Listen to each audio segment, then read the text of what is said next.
ఎంతసేపు అయింది వచ్చి? ఇప్పుడే వచ్చాను.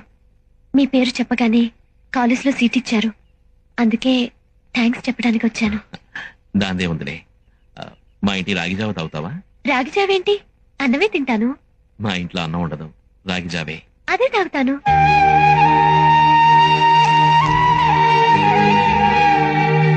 Thank you. మిమ్మల్ని ఒకటి అడగాలనుంది. అడుగు.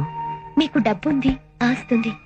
మీరు కోరుకుంటే ఈ లోకంలో ఉన్న అన్ని రకాల భోజనాల్ని బంగారు పళ్ళెంలో తినగలరు. అవన్నీ వదిలేసి మట్టి పాత్రలు, రాగి ముద్దలు, ఉల్లిపాయలు వీటితో గడుపుతున్నారు. ఎందుకిలా? ఇవే ఆరోగ్యానికి మంచిది. అదేం కాదు, ఇంకేదో కారణం ఉంది. నాతో చెప్పకూడదా? చెప్పకూడదైతే చెప్పొద్దు. నేను ఒక్క పూట తిండికి లేని పేద కుటుంబంలో పుట్టాను. ఆకలితో ఉండి పక్కింట్లో అన్నం వండుతున్న వాసన వస్తూ ఉంటే అది పీల్చుకుని కడుపు నింపుకునేవాణ్ణి.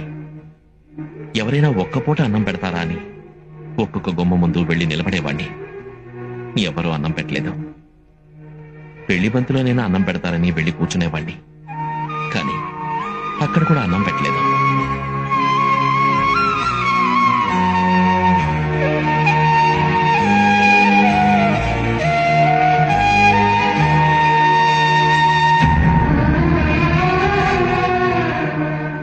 అప్పుడు నన్ను ఆదరించింది ఈ రాగి ముద్దే.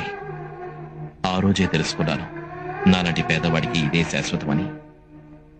నువ్వన్నట్టు బంగారు పళ్ళెంలో పంచభక్ష ప్రమాణాలు తినచ్చు, కానీ అదంతా డబ్బున్నంత వరకే.